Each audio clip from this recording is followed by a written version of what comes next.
ಐತಂದ ಹದನವ ಹೇಳಿ ಭಾವ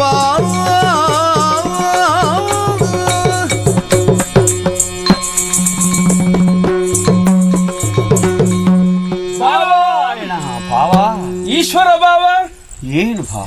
ಏನು ಭಾವ ಇದು? ಈಗ ದುಃಖದ ಭಾವ. ಅದು ಯಾಕೆ ಭಾವ? ಅಯ್ಯೋ, ಎಲ್ಲರ ದುಃಖವನ್ನು ತೊಡೆಯುವಂತಹ